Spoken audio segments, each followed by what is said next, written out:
Na ripoti kutoka mji mpya manispaa ya Morogoro, ambapo leo msemaji wa klabu ya Simba amefika katika maeneo mbalimbali ya manispaa hii kutoa elimu kwa mashabiki wa klabu ya Simba namna ya kutambua jezi feki ili kuweza kuingizia kipato timu yao.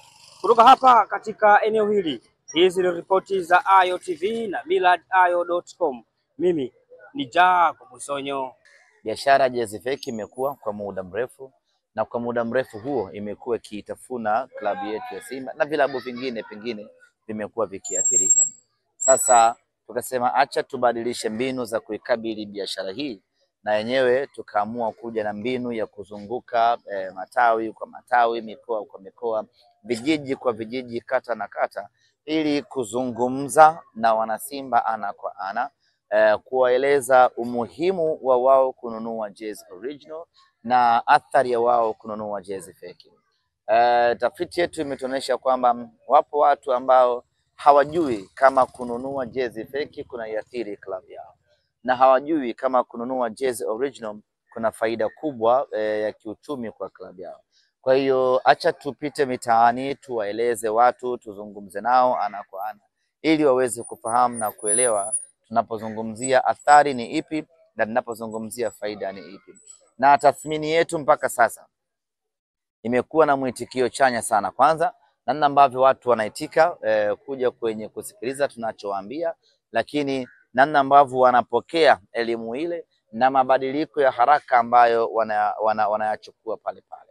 Unakuta mtu kavaa jezi feki, unampa elimu ya jezi feki na original, pale pale anaingia mfukoni ananunua jezi original. Kwa hiyo kwa tathmini yetu kiufupi ni kwamba tumefanikiwa na tunaamini tutaendelea kufanikiwa zaidi, kwa sababu elimu hii ni endelevu.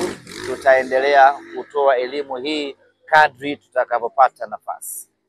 Wana mawakala wanaouza jezi ama maduka yanayouza jezi, tunachokifanya ni kufika katika duka husika na kuwaambia wanasimba ya kwamba ukitaka jezi original kwa hapa Morogoro, njoo duka fulani, njoo duka fulani utapata jezi original.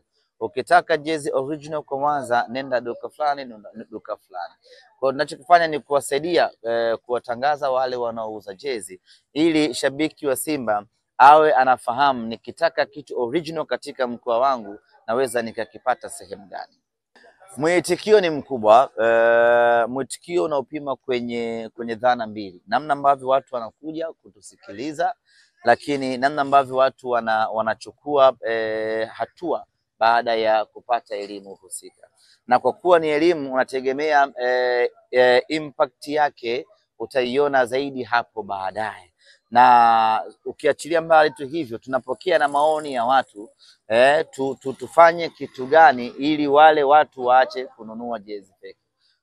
Tunazungumza na wale walionunua jezi feki, ni kitu gani kimempelekea yeye kununua jezi feki. Sababu anazotupa tunakwenda kukaa chini na kuzifanyia kazi, ili tuone msimu unaokuja tunamnyimaje huyu shabiki wetu sababu ya kwenda kununua jezi feki. Kwa hiyo imekuwa ni ziara ya kutoa taarifa na ziara ya kupokea taarifa, ili tukikaa tuje na jambo moja ambalo litatusaidia kwenye vita yetu hii dhidi ya jezi feki. Kwa hiyo mwitikio ni chanya sana, na tunaamini baada ya ziara hii na ziara hizi ambazo zitaendelea, tutakuwa na lindi kubwa la watu ambalo wataachana kabisa na kununua na kuvaa jezi feki.